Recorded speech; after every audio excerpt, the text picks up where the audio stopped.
If you want to be more effective in your work and in your life, and you'd like to have more confidence that you're meeting your intentions, this is where it begins. Welcome to Do Busy Right, helping you organize your information and manage your attention so that they work for you, not against you. We educate you and encourage you by discussing ways to be more effective, not more exhausted. Let's do busy right. Hi there. Today, I want to discuss an article in the New Yorker magazine titled, "What If the Attention Crisis is All a Distraction?" by Daniel Immerwahr. It's a clever title, right? The attention crisis is all a distraction, particularly from my perspective.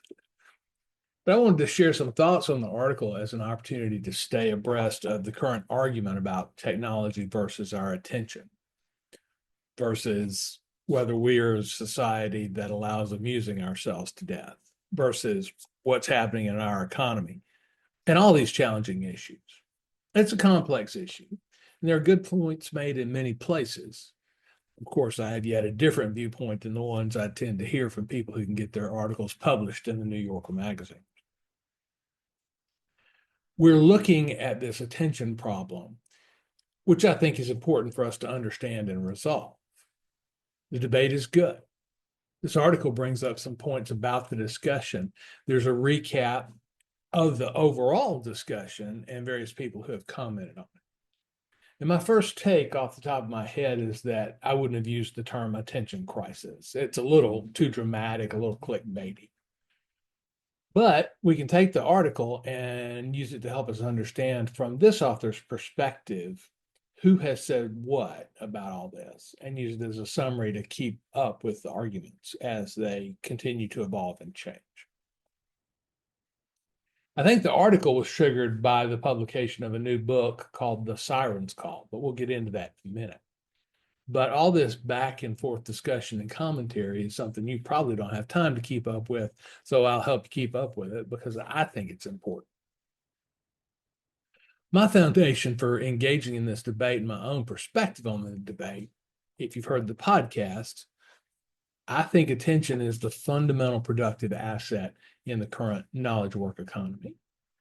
As knowledge workers, our attention is important to us, and I'm a proponent of us protecting it, if for no other reason than the purely economic reason. A lot of the journalism and publications have to do with what's the right moral thing to do. Are we good or bad people? Are we a good or bad society? Because these things are part of our culture. I don't know that I have anything really to say about that, but I do have something to say about the productivity imbalance. As I said, attention is our productive asset, and we use it to interact with the economy. Those of us that are knowledge workers, which is more of us than we probably think, create value and earn our keep through our attention. So when we think about productivity and getting better at what we do, that means more valuable to society and thus better pay. We have to think about this as we get better. That's the personal reason why I'm getting into this article. The global economic reason why all this is important is because of Peter Drucker's hypothesis. Now, I've talked about this before. His hypothesis is that the astonishing growth in the American economy throughout the 20th century was based on our huge contribution to the productivity of manual labor. The productivity of manual labor really increased in the 20th century. So Drucker starts to talk about the productivity of knowledge workers in the 21st century. So how can we manage, meaning increase, the productivity of knowledge workers? And that's the big economic question. Because he says if the productivity of knowledge workers stays static, our economy is not going to grow, and we won't experience the benefits that our parents and grandparents experienced because they participated in this booming labor productivity changes in the 20th century. So the two ideas work together. From the individual perspective, can we be productive so that our productivity is increasing as a member of our knowledge work community? Now, That piece is a summary of what this podcast is about. Can we get better at our job as knowledge workers? And it's also the goal of the attention compass training that I give. And when we look at this attention problem, I'll draw you a parallel. If we go back to the 20th century when labor was manual, we can see the parallel.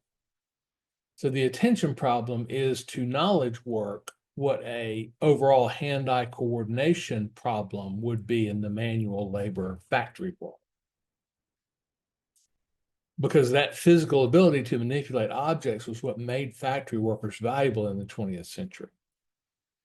And we know this because as our capacity to create robots got better and better, the robots replaced the people. Now, when we're using our attention, we also can't be hampered by our ability to pay attention. So here we are, 2025, and we're eyeballs deep in the information economy. And more of us every day are knowledge workers. And we have to think about our own productivity and the fact that our attention is fundamental to that productivity. And this is very different than it was for factory workers. If we don't pay attention, we don't produce anything. In order to help us with our attention, I focus on its three enemies. They are interruption, multitasking, and distraction. To the degree that we have some sort of an attention problem in our culture, or as it is said, attention crisis, it's going to have something to do with probably all three of these enemies. And so the question in my mind is technology making those three forces stronger or weaker? I'm keeping an eye on the situation here so that we can understand what's true. And if technology is making these forces stronger, then what do we do to circumvent that? And that's how we loop back around to my question of attention versus an attention crisis. In particular, Immerwahr talks in the article about attention span. And you've heard memes or arguments about our shortening attention span, and we no longer have this long attention as a goldfish, and we're fixing to, I don't know, eclipse a mosquito. And people relate that to, if not the internet specifically, then definitely to our mobile device usage and perhaps to some of the apps on those mobile devices, i.e. social media. And I agree with all three of those things. So all three of these technologies put us in a position where we tend to exercise our attention for only shorter and shorter periods. But I also think there's a bigger picture, larger issues are at play. Again, with respect to attention span, my hypothesis is if we're going to do knowledge work, we have to be able to pay attention to it for periods of time. The kind of work that's most valuable in the 21st century so far is the kind of work that's produced by sustained attention. Problem-solving work, information transformation work. These kinds of work are done specifically by our ability to pay attention to things and by our ability to have knowledge. Now, I do think there's an amusing stance to this. Immerwahr's conclusion is that the attention compass is overblown. And that's pretty interesting because as I was reading, I was thinking that it took a lot of focused attention to produce a 6-page article good enough to be published in the New Yorker magazine and make money. So clearly he was able to pay attention long enough to get that done. Now, I'm okay with changes in our attention span. It's not a big deal to me until it starts costing us economic productivity. And we talked about this. Now, from that perspective, technology has been a straw man for a long time. You know, people have pointed at technology and said, ooh, technology, bad, bad, I'm scared for various reasons. Some have been social critics and commentators, and others have been on the losing side of technological change. But in that respect, I'm mostly interested in things these three interruptions that interfere with our ability to focus for periods of time, the three enemies of attention. Now, humans have always been distractible. We were built to be distractible. Brain science teaches us about how our senses interact with our thinking, and it's clear that we have faculties that put our attention directly on potential danger and tend to keep it focused there. Evolutionary theory suggests that attention came about because we needed to be highly alert for predators, just like other animals are highly alert for predators. That said, our native distractibility has always meant that in order for us to be good sapiens thinking about thinking, we had to learn to pay attention. Teaching and learning, even in direct hands-on apprenticeship styles, involves paying attention. So imagine this older hunter that's teaching the younger hunter to track game. The older hunter would have to show the younger hunter several things. For example, how to be still, how to watch intently for small environmental cues about where the animal was, how to find perhaps hidden tracks and signs in the leaves or the dirt or whatever that is. And all of this focus is a pretty good working definition for paying attention. If your attention flickers in this case, you may miss an opportunity for a meal. Now, our modern understanding of schooling and knowledge transfer is that the student pays attention to the teacher and thus learns the information. Perhaps because of that, young people have fought old people over this notion. I remember when I was younger and my mom would say in high school, you can't study with the TV on. I told her she was wrong. Most of us have had this argument, probably with our parents, because as young people, we weren't born paying lots of attention and we didn't understand it. We humans are not born concentrating and focusing. So we look at that as young people and we go, oh, that's hard, so we don't want to do it. And I would suggest young people have probably always thought that way, at least as far back as we have parenting ideas. In recent years, the stakes in this argument have been heightened. There's this notion of Luddites. That's a curse and technology curse. Oh, you're just a Luddite. And there's a certain amount of ageism around technology. And young people claim to have a better understanding of technology than old people. And so what happens is they say, well, you don't like it or you're worried about it because you don't understand how it works. Well, maybe so. Maybe I do understand it, maybe I don't. But I've been doing it for a long time. So there's a range of arguments here. So at one end, one notion is that technology is a distraction and is bad. Technology is something that interferes with our attention. The other notion currently is no, technology is not a distraction. I don't need to focus as much as you old people think I do. Okay. So those are the two ends of the spectrum. Now, there's this other middle ground notion that we as a culture and as a species will adapt to the situation and come out of it stronger. Now, this is a really amazingly strong version of the evolutionary hypothesis, but I would suggest that our ability to evolve culturally is really slow compared to the rate of technological change we're facing. Not to mention our ability to mentally change in any sort of a physical sense. That's extra slow. So if we're thinking we're going to learn this multitasking thing anytime in a reasonable future, my answer would be no, we're not. Again, the discussion in the article hinges on the notion of attention span. So we'll talk about that at some length. So I get my understanding of attention span from a book called The Distracted Mind. It was written in 2016. And it uses current models of our mental function to talk about attention and how our attention works. One of the core things that they bring out in this model of attention is that attention is selective.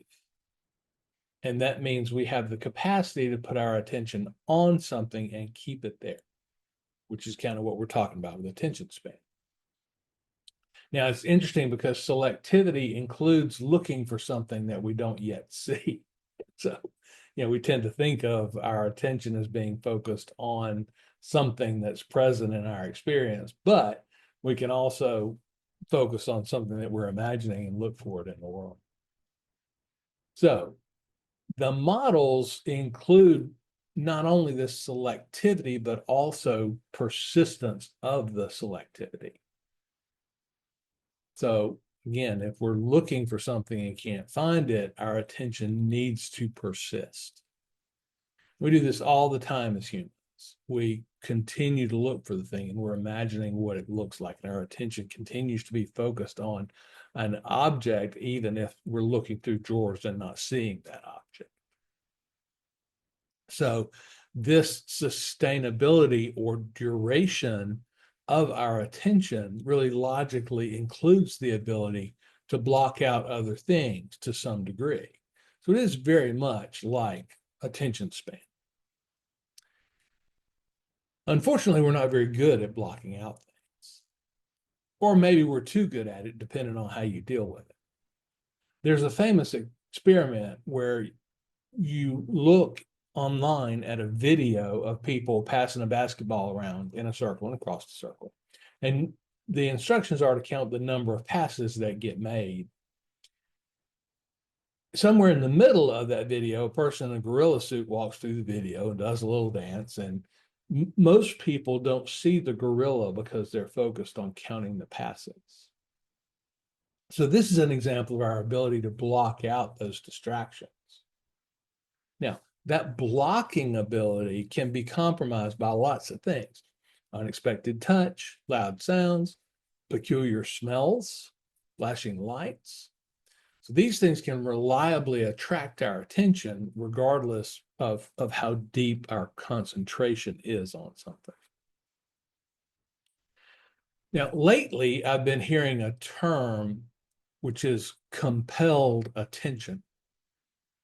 And it describes the intentional use of stimuli, such as the ones that I listed a minute ago, by systems and people who want our attention on their thing. Now, there's at least two ways, but two main ways that our attention is compromised. One is internally, our ability to sustain it fails. We get tired of sustaining it or something like that. Our willpower goes away or something like that. The other way is an external force acts and overcomes our focus. So that's the stimuli that we're talking about. Now, both bring our attention away from the object we had planned for our attention. So both are bad for our model of productivity. We'll come back to this notion of compelled attention because I think it's really important. And I like the term. I just recently became aware of the term. I will say there's always been an attention crisis or somebody saying that there's an attention crisis. All the way back in 1985, Neil Postman wrote a book called Amusing Ourselves to Death.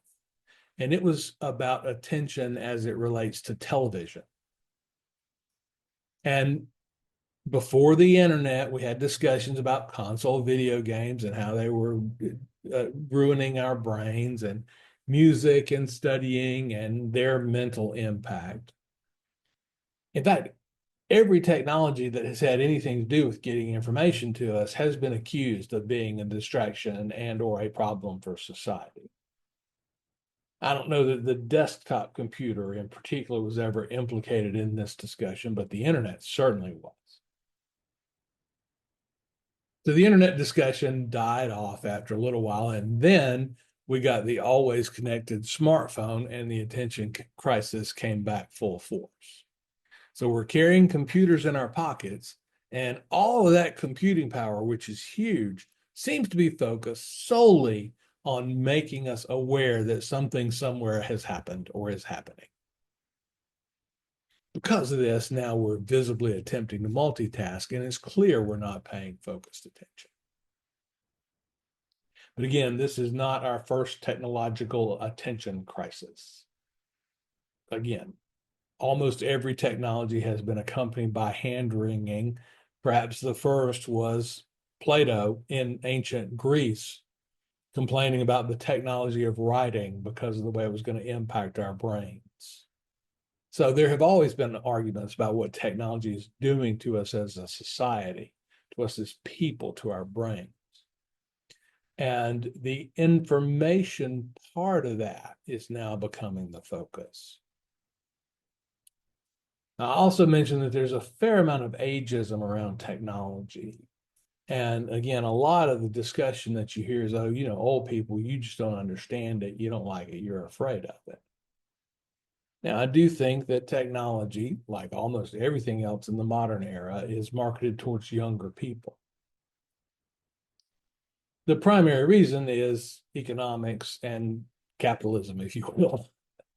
And it tries to leverage the formative opinion that we take on when we're late teenager, early adult.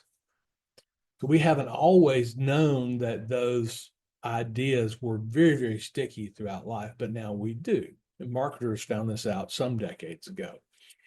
When smoking was a thing, we noticed that the first brand of cigarettes you smoked probably were the cigarettes you smoked for the rest of your life. And there's other things in the world that are that way that we're very brand conscious about. For example, the Cola Wars still persist. The Cola Wars were in the 80s, and here we are 40 years later. And they're still oriented towards younger and younger people. Apparently, if you decide when you're 12 that you're a Pepsi person, then you're very likely to drink Pepsi for the rest of your life. Similarly, in technology, if your first phone is an iPhone, then you're probably going to have an iPhone till you die versus an Android. Mac versus PC has always been sort of a youth argument. And that tends towards this ageism thing about, old people are Luddites and they don't understand it well, so they're scared of it, or whatever that looks like. And then there's also a little mix in there of, you don't really want your dad's phone, do you? That's interesting because it has a parallel with the pay attention arguments that we've talked about between parents and kids around technology in general. And there have always been these arguments about what technology is doing to us as a society, to us as people, to our brains. And the information part of that is just really now becoming the focus. As an example, Nicholas Carr wrote a book called The Shallows in 2010, and the book was about the impact of internet technology on books as an information transmission technology. But that's just one example. As I said before, Immerwahr's article seems to have been triggered by the publication of a book called The Siren's Call by Chris Hayes. Now, Hayes talks about attention in an interesting way. He talks about it as a commodity. And he says it's taken from us individually and then packaged up and sold to advertisers. And this is happening at an increasing rate as technology changes to make it easier and easier to do. Now, the value of your attention, your individual attention to advertising types is tiny, less than pennies for any single instance of your attention. So the people that do this have to collect a lot of it in order to have any sort of a value proposition. There seem to be two primary ways to do this. One is to package up lots of people in channels. And this is the TV method. And that's why you get 50 million for a minute-long Super Bowl ad.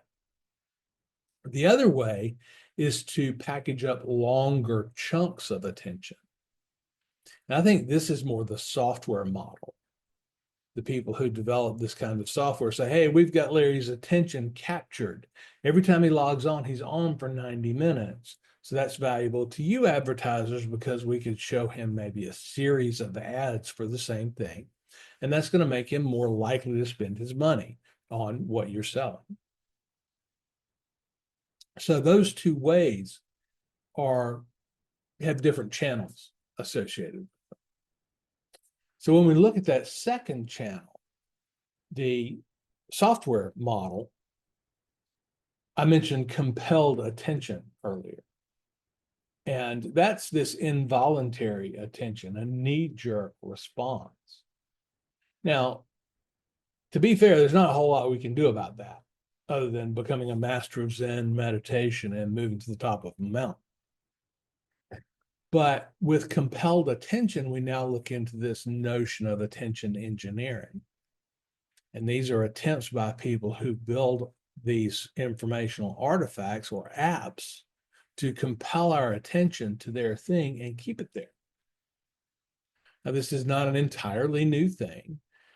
We have the cliffhanger in radio and TV, and that goes all the way back to serialized novels in print, which is a 300-year-old technology. So we've been at this attention engineering for a long time. And I would say the difference now is the information devices are now active via notifications. And that's a real game changer in this whole business of compelling our attention and attention engineering. Books can't beep at you if you leave them sitting for too long. So that's really a change in how we're able to view and deal with this technology.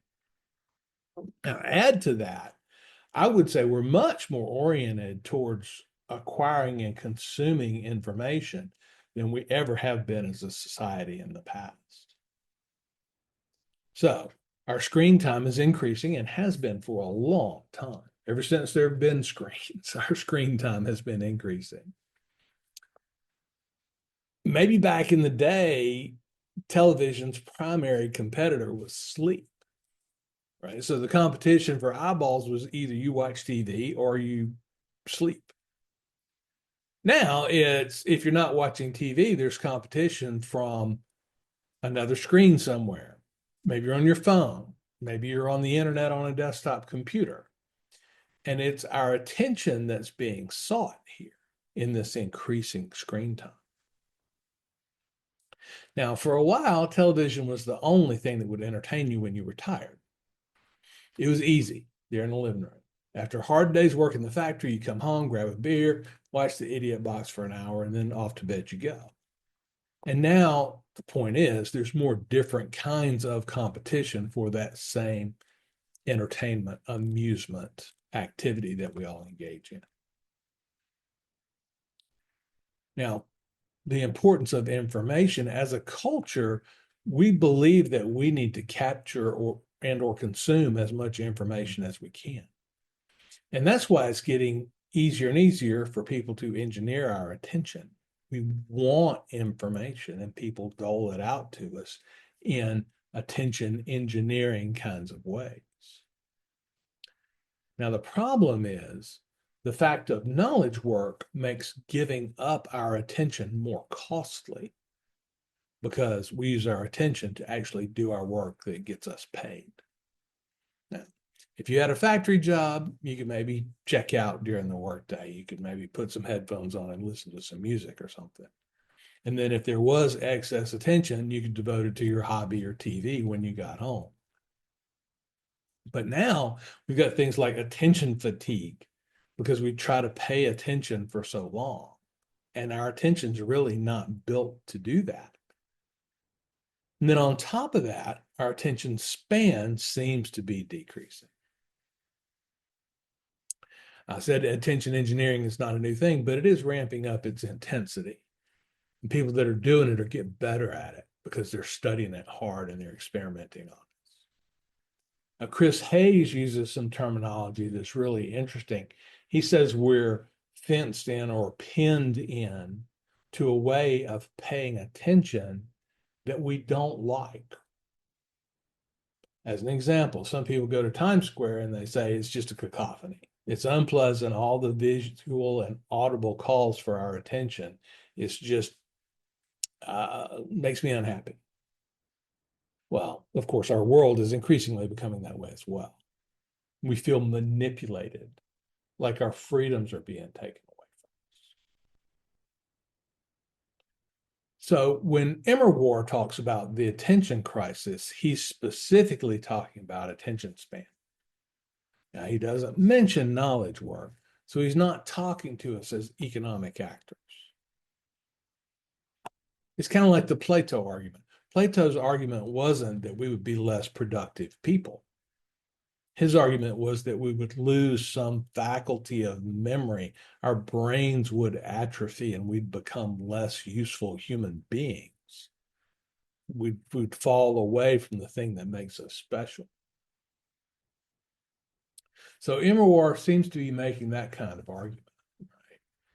Now, he does say that our mental faculties are not decreasing. So the attention crisis must just be a distraction. But in some ways, I think he's missing the point. So if we have this debate about are we becoming worse human beings, Immerwahr looks at that and he says, well, the data about our distractibility are pretty equivocal. We don't seem to be paying more or less attention. We just seem to be shifting it from one area to another. So what's the problem? He makes the argument that to be distracted is to move your attention from one thing to another. So you're distracted from the one thing to attend to the other. So he says, we're still paying attention. It's just that the object of our attention has shifted. And he says, that's a whole different thing than having a short attention span.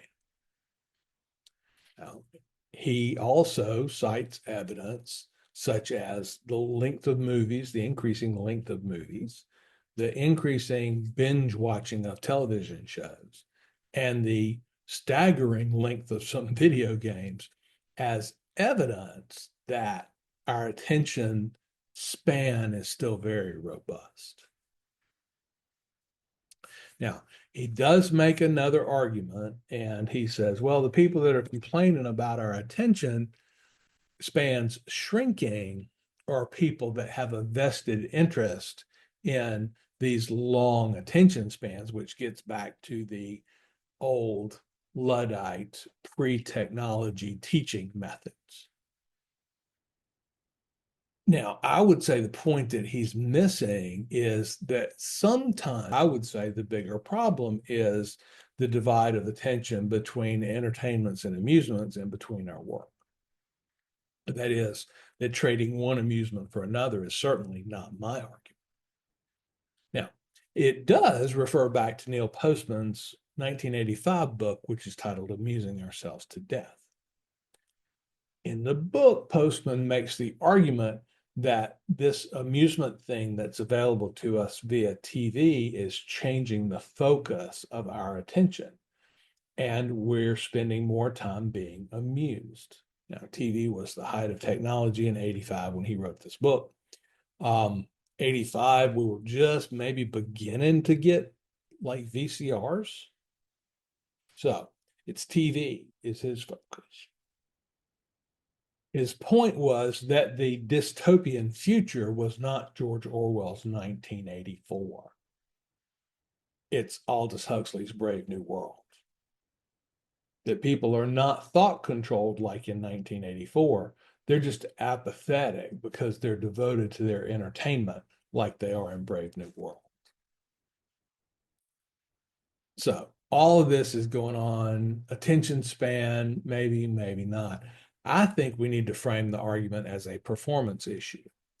Are we or are we not performing better in what we choose to do because of the technology? And I've made this argument in other places. Does the technology help us do the things that we desire to do. Now, people make this a moral issue, and I don't want to do that. I don't really care what you pay attention to, as long as you have the capacity to put your attention where it needs to be and keep it there for as long as you intend to keep it there.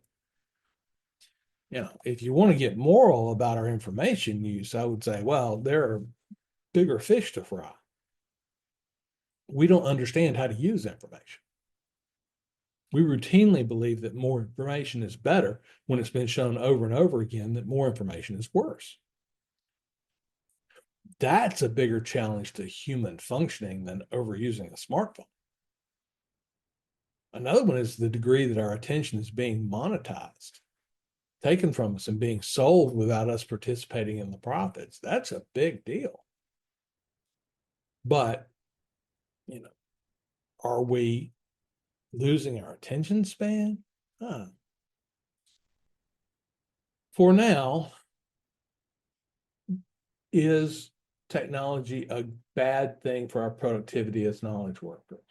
I would say, yeah, it probably is. Simply because when we choose to be productive, we need to be productive.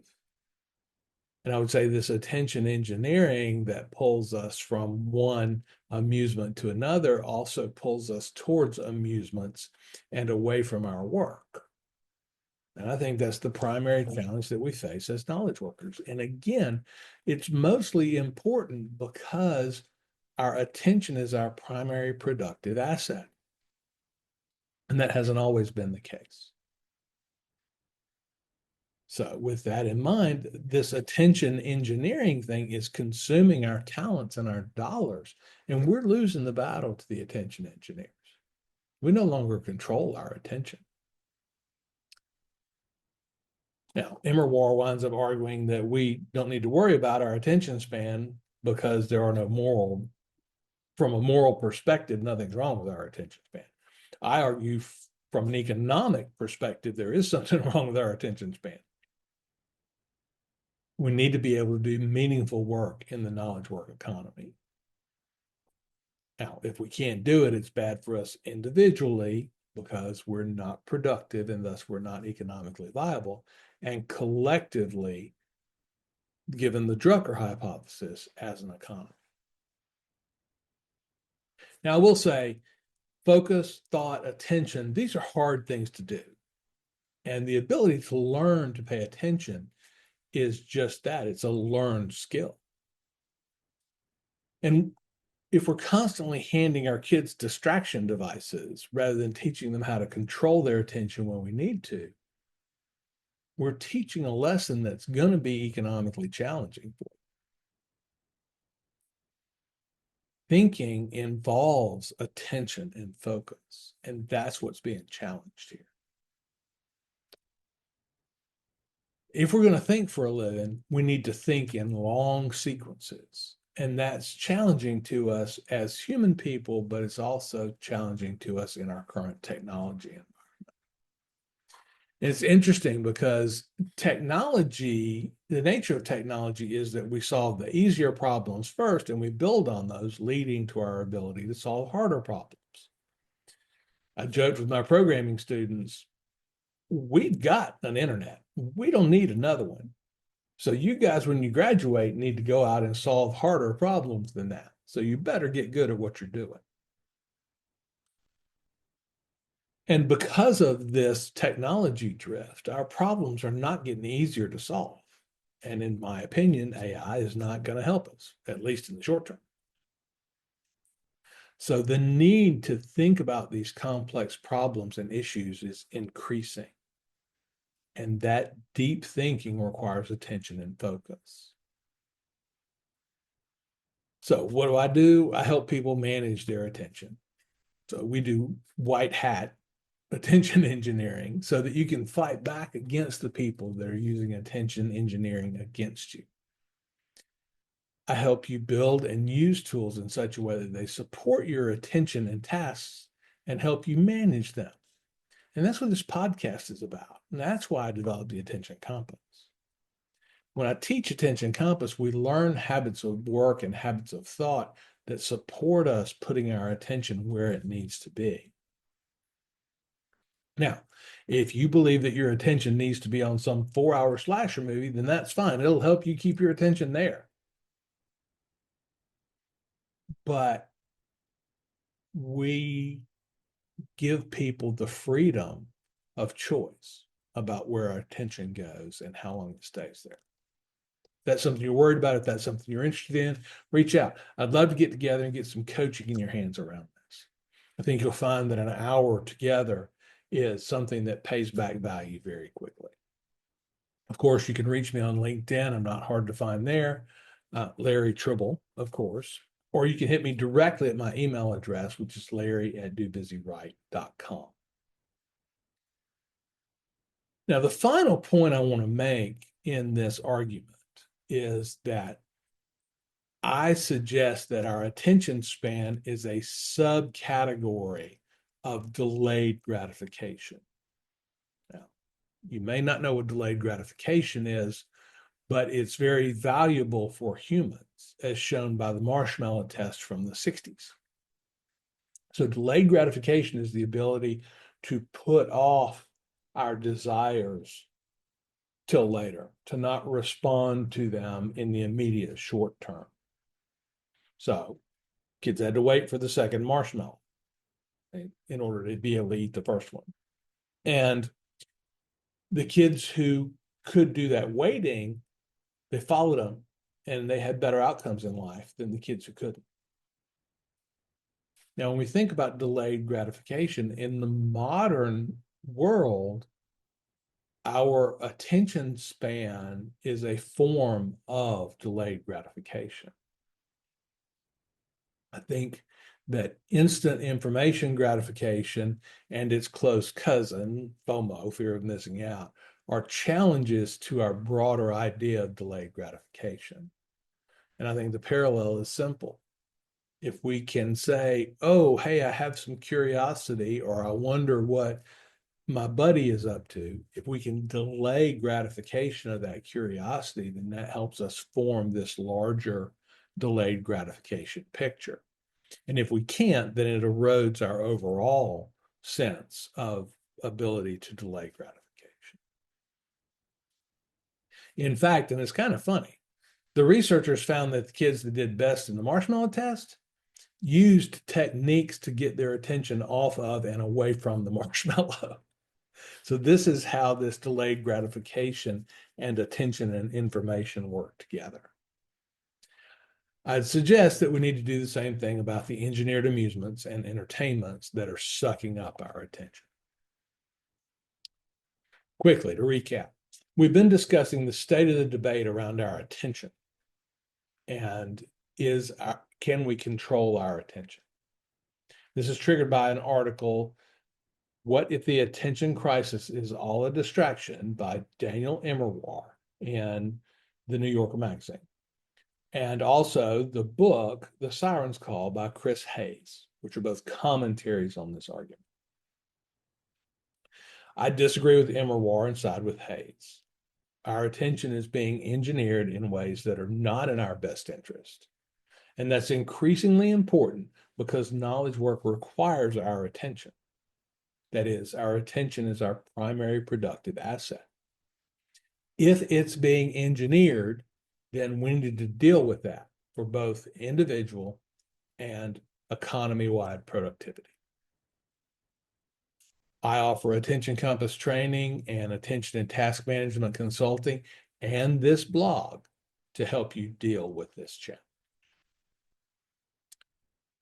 So work on managing your own attention, work on fending off attention engineering, and that'll help you do busy right.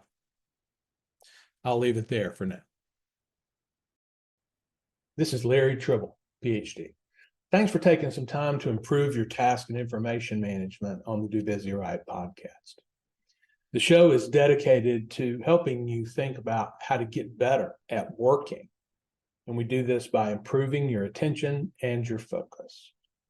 I believe that your work is not just about your job, but about all the tasks that you do to turn yourself, your environment, and your relationships into what you want them to be.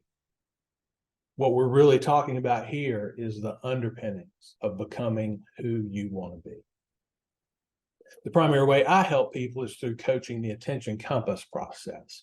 Attention Compass is 4 workflows and a tool set that support our information, task, and attention management. I help people with big goals to build habits that put them in a position to achieve. We do this by eliminating wasted time and wasted attention. If you'd like to know more, you can find me on LinkedIn or go to dobusywrite.com for more information. Have a good week, more effective and less exhausted. Do busy right.